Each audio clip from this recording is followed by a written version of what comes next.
টানা ৩৯ দিনের তুমুল লড়াই শেষে ডোনাল্ড ট্রাম্পের কড়া হুঁশিয়ারি, পৃথিবীর মানচিত্র থেকে মুছে দেয়া হবে ইরানের নাম, নিশ্চিহ্ন করা হবে একটা সভ্যতা। ট্রুথ সোশ্যালে ট্রাম্পের এমন পোস্টের পর দুনিয়া জুড়ে উৎকণ্ঠা, অপেক্ষা আর ভয়, সবাই যেন নড়ে চড়ে বসেছে।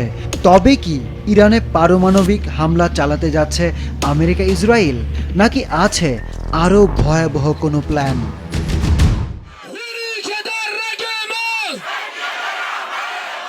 ট্রাম্পের এমন হুমকির পর প্রতিবাদে ফুঁসে ওঠে গোটা ইরান।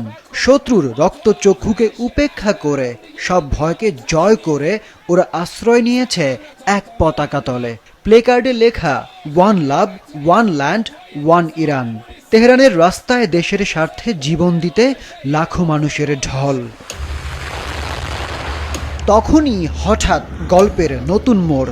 পাকিস্তানের স্থানীয় সময় রাত 12টা 50।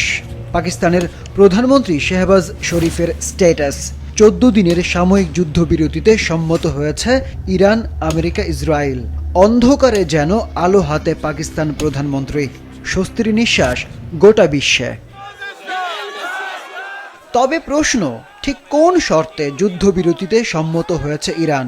ট্রাম্পের কোন প্রতিশ্রুতিতে থামল ক্ষেপণাস্ত্র আর ড্রোনের রক্তক্ষয়ী সংঘর্ষ? যুদ্ধ বন্ধের শর্তগুলোর কোনো আনুষ্ঠানিক কপি প্রকাশ করা হয়নি এখনো। তবে ইরানের সুপ্রিম ন্যাশনাল সিকিউরিটি কাউন্সিল কিছু তথ্য দিয়েছে, যার মধ্যে অন্যতম দাবি হরমুজ প্রণালীর পূর্ণ নিয়ন্ত্রণ থাকবে ইরানের হাতে। সমন্বয় করবে ইরানের সশস্ত্র বাহিনী। চালু করতে হবে নিরাপদ চলাচল ব্যবস্থা প্রোটোকল। যুদ্ধে ইরানের যত ক্ষতি হয়েছে তার বিপরীতে বড় অঙ্কের ক্ষতিপূরণ দাবি করেছে তেহরান। সেই সাথে ইরানের মিত্রদেরও যুদ্ধবিরতির আওতায় রাখতে হবে। মার্কিন প্রেসিডেন্টকে আরও এক কঠিন শর্ত জুড়ে দিয়েছে তেহরান, যা মার্কিন শক্তিকে আরও দুর্বল করে দিতে পারে। মধ্যপ্রাচ্যে আমেরিকার সব সামরিক ঘাঁটি থেকে অবিলম্বে সেনা প্রত্যাহারের দাবি জানানো হয়েছে। ইরানের ওপর আরোপিত সব ধরনের নিষেধাজ্ঞা প্রত্যাহারের জোরালো দাবিও জানিয়েছে তেহরান।